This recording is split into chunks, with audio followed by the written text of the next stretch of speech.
Good afternoon, Broadway Academy families. Thank you for joining our Back on Track reopening discussion.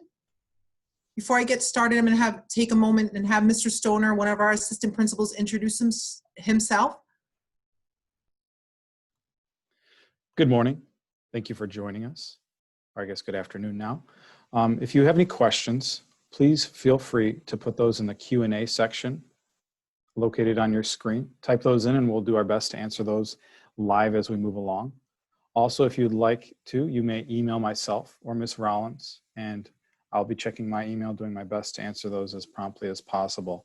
Also, if you think of anything after the fact, please email myself or Ms. Rollins. Thank you, Mr. Stoner. Before we get started sharing some information regarding health and safety protocols and then instructional pieces, I just want to share that we're using the Zoom webinar feature. So when you have large groups of people, the webinar feature is just a little bit different. You're not able to see one another and have that live back and forth discussion, but there is that question and answer piece. And what I've been doing during other presentations, Mr. Stoner has answered questions throughout the presentation in that question and answer format. And then at the end, we review those and any additional questions. So I first want to take time and kind of share our goals with you of what we're really focusing on this school year. With all the guidelines from the CDC, the health department in our district, we really are working to create a safe learning environment for students. Been working on the social distancing guidelines, the use of masks, the health screenings, and we really have put forth effort to ensure that safe learning environment for students and staff when they return. We've also been focusing on providing instruction to maximize in-person and online learning using the Schoology format that we used in the spring. Supporting social and emotional needs of our students. We know being out of school and out of that routine for 6 months can be really tough. I think even as an adult, it's been tough at times to have a sense of normalcy. So we want to make sure that any needs students have socially and emotionally, we're able to support them. And finally, really exciting is the partnerships we've been building with the high school. Been working closely with Mr. Rieger, the principal, and his team to really look at high school experiences for our 9th grade students. So I wanted to take a few minutes to review the daily health screenings and the mask wearing. So if you have been able to read the Back on Track district plan and the question and answer, it gives answers across the buildings for these items. I want to really bring it to life of what it would look like at Broadway Academy. So we will have all students and staff screened for temperature checks each morning. Students ride a bus. It would happen before they get on their school bus. And if not, if they're dropped off or they walk, they'd be screened at one of our doors here at Broadway. So what we will do is assign a door based on where students' first period class is. That would either be the main entrance or the auditorium entrance. We would have a station set up for a temperature screening. Staff, when they enter the building, they will go to a certain location to have that screening done. Students and staff who have a temperature of 100 or below will be granted access and entry to the building. If it is over 100, students and staff would be escorted to an isolation room that we have set up close to the main office and an outside entrance and exit. So when students are picked up or staff leave, that there's not that cross contact with others in the building. We have separated this area from our health office so that we can still have our normal daily health needs met and those functions take place. With masks, students and staff will be required to wear masks when arriving and dismissing from school, in hallways, bathrooms, cafeteria, other common areas. In the classroom, students and staff would be required to wear a mask when they're entering and exiting the classroom. Once all students are in their seats and the 6 feet social distance guideline is in place, then masks can be removed. If the teacher is moving throughout the classroom, they would wear a mask when interacting with students. As we talk about student belongings, we will allow students to bring a backpack to school to store their personal belongings. That backpack would go with them to their classes to serve as a locker, if you will. It'll house any students' belongings, lunch boxes, sweatshirts, jackets, other supplies that students bring. Students will not change for PE class this year, so they won't need that extra bag and extra items. We will allow students to bring a water bottle to school for use throughout the day. Water fountains will not be accessible unless they have bottle fillers with them. An update from last night that was exciting, the head of maintenance shared with me that we have 2 bottle fillers coming, and those will be installed so that students and staff can use that to fill their bottles as needed throughout the day. We are finalizing supply needs and will allow students to bring pencils, pens, and notebooks for personal use. All other instructional materials will be shared through Schoology, our online learning technology platform. We have talked with classroom teachers in performance-based classrooms such as technology and art, and we'll be looking to put supply kits together that we issue to students, and they are able to keep those and bring back and forth to school. Other supplies that we may use, like calculators, microscopes, those would be used by students, and before any other group of students would use the same ones, they would be disinfected, and we're working on a plan for that. Breakfast and lunch. Students who eat breakfast and lunch at school, for breakfast, they would pick up a breakfast pack, when they sign in and check in the morning and go to their first period class and have breakfast there. And lunch, if you're eating at school, we would have cold lunches delivered to classrooms. Students needing a hot lunch would pick up in the cafeteria, and they would go back and eat in a classroom. This will allow us to ensure the social distancing piece in each of those rooms. So I want to get into the instructional program and talk a little bit about what that will look like for students.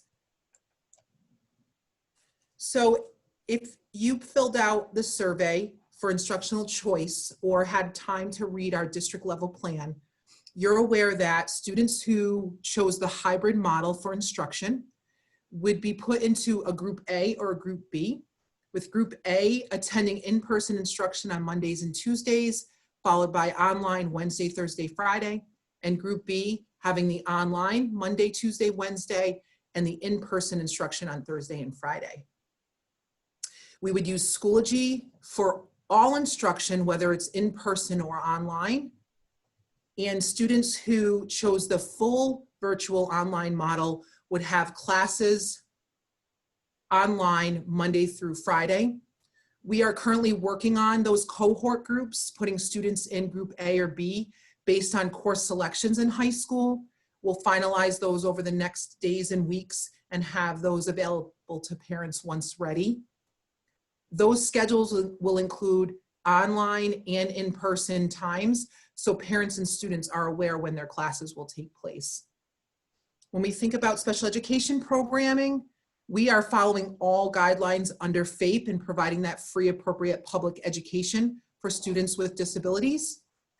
Currently, we're working on ensuring that those students are in classes where they will receive their services or modifications and accommodations. Our case managers and regular education teachers will work on distance learning plans so parents and students know exactly when and how IEP services will be met.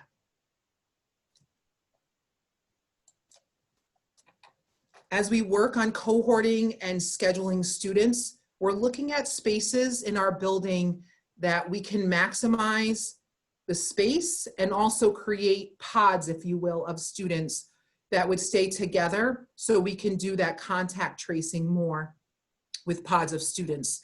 It may look that your child is in a classroom for global studies and maybe that teacher moves, and if they have science next, it may be the case that that science teacher comes to that room. If we have to use multiple rooms for students, there will be plans for disinfecting in between, and it will be minimal moves so that we can ensure those pods of students are together. As I shared earlier in the presentation, we'll use Schoology to provide instruction daily. We're finalizing plans in the district to receive information from families if they'll need a device to use at home. The goal in 7th through 12th grade is to have one-to-one devices available for all students so they can take it to and from school to complete their work. So look for more information to come on that. Grading and attendance. Grading and attendance will look very, very different from the spring, where it was focused more on effort-based model. We are looking at criteria and developing procedures and protocols to have grading of assignments, whether it's daily assignments given by teachers, assessments that will take place, and we're looking at attendance pieces as well. And then we will be communicating those so parents and students are aware of what those protocols will be. So I wanted to share a sample schedule. I always say this is a sample, and as we cohort students, this will definitely change, just like the names of the classes in here will change based on the student's course selection and 9th grade needs for courses. But just to give kind of a glimpse, if you were on the hybrid model, one of the pieces to know is in high school, 9th through 12th, we follow a block schedule. And typically a block schedule has classes for 20 weeks. And then students at the end of January would take an exam, whether a Regents or a local exam. And then they would have a new set of classes for the next 20 weeks with that Regents or local exam at the end of June. With the guidelines for reopening, we are looking at 10-week semesters. So there'd be 4 10-week semesters in the school year. Classes would be 10 weeks, with the exception of science, because they have a lab attached, or classes that are required all year, like physical education. So I'm going to just kind of take through the schedule a little bit. So if I'm a student attending the hybrid model and I'm placed in the Monday, Tuesday cohort, I'd arrive to school around 8:30. I'd have my screening, arrival check-in, I get breakfast, take that, and head to my first period class, where I would have some downtime until that class started and all screenings are done. I may take global studies from 9 to 11 with in-person teaching Monday and Tuesday, followed by the online learning Wednesday, Thursday, Friday. I may take orchestra next on Mondays or PE on Tuesdays, and then a balance of those 2 classes the rest of the week. If you're not in orchestra, it may be band or chorus or another elective that you chose on course selections. We'll look at lunch periods, and those will be staggered. So these times may change based on what pod your student's in. We won't do all lunches at the same time because we need to have that staggered process to ensure the social distancing is in place. In the afternoon, a student might be enrolled in living environment and living environment lab, where that would be over 20 weeks. With living environment and a lab, there's additional minutes that students have to have of the lab component. So that's why we're looking at that 20 weeks piece. And then dismissal in a staggered model around 2:45 to 3, dismissing groups, maybe students who are picked up first, then walkers, and then bus students. So some of those pieces are being finalized. And again, the schedule is just a sample to show what it may look like. Now you may say, gosh, my student is going to be 100% online. So your student would join global studies at a specific time on Monday, Tuesday. It may be a different time than that in person, so that the teacher is able to have some live interaction with the students and all virtual. And then it would be the rest of the week with the students who are online in the hybrid model, and that they would have the same courses there. So one of the things I shared at the beginning is a goal is to really create that high school experience for our 9th grade students. I often heard from students and parents that didn't always feel like high school when 9th grade students were with 8th grade. It felt more like middle school. So really driving home the importance of 9th grade to the most important grade of the high school years, really focusing on credits, what are high school opportunities and graduation requirements, to show students that kind of that clock to graduation starts in 9th grade. Really want to focus on educating students throughout the year on this. We also have been partnering with the high school to give 9th grade students those opportunities to be involved in pep rallies. Our students will be part of the yearbook of high school. in the play, in other clubs. We're really building what that would look like. Now, as I'm sure you understand with COVID guidelines, some of those things will not happen right away, but that is our goal, to continually build that partnership to include ninth graders in high school experiences. The other piece we're working on is having additional high school courses being offered for our students, possibly high school teachers from EHS coming here to teach, or our students going to the high school. We've had students in the last couple of years take courses at the high school, and it's worked very well. We want to grow upon that. Our school counselors this year are Laura Johnson and Carly Swartz. They were with our our 8th and 9th graders last year, and they've transitioned here. So many of our students will be familiar with them. They are in the building each day now until the start of school. I encourage you to reach out to them. You can call the main office to schedule a time. Their emails are there as well. And if you're not sure who your child's counselor is, give us a call or check Parent Portal, and it will list that under your student. There's been questions about fall sports. So on July 16th, we received guidance from NISFA that fall sports had been delayed until the start September 21st. So they also shared information on championships, practice requirements, and they included a condensed season plan in the event that there's further interruption due to COVID. So in talking with Tom Morell, our athletic director this week, we're just awaiting additional guidance, as, I don't know, with this closure, the way it's been, July 16th seems so far away, and we're thinking that additional guidelines will come out any day now. So a couple of updates in the last day. We received notification from our superintendent, Hillary Austin, yesterday that the start of school for students is being moved to Thursday, September 10th. Originally, students would start Tuesday, the day after Labor Day, Tuesday, September 8th. They've moved it 2 additional days to give some additional time for us to have with our teachers to ensure we're ready to go with both in-person and online learning. So look for more on the start of school schedules, both here and if you have children in other buildings, but that first day is that September 10th. We also received funding to purchase class of 2024 t-shirts for our students.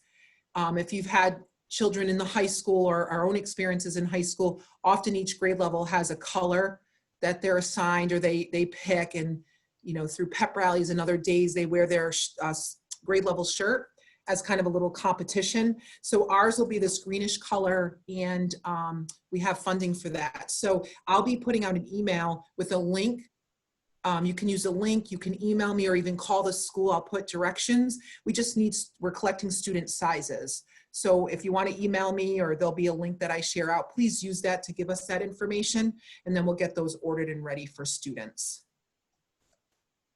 And so as Mr. Stoner shared, often after presentations, there's questions like, I should have asked that, or I didn't hear this. Please do not hesitate to reach out to me, Mr. Stoner, the school. If you have questions, we'll meet with you, set up additional times to talk. We want you to have information ready to go for the start of school. I'm also looking to do an update, whether it's a video update or a webinar like this, before school starts, as I am sure, just like the start of school, there will be some changes as we get closer to September, and we want to make sure you have that information. We'll also share updates about obtaining schedules, how can you get your child's schedule, and other supplies that may be needed throughout the school year. So I wish the class of 2024 the best. I'm really excited given all, I know there's a lot of uncertainty, but it's exciting to think that we may get back to a little bit of normalcy, and looking forward to continuing our work with the class of 2024. So thank you for joining us today. Wishing you a great rest of the summer, and we'll talk soon. Thanks.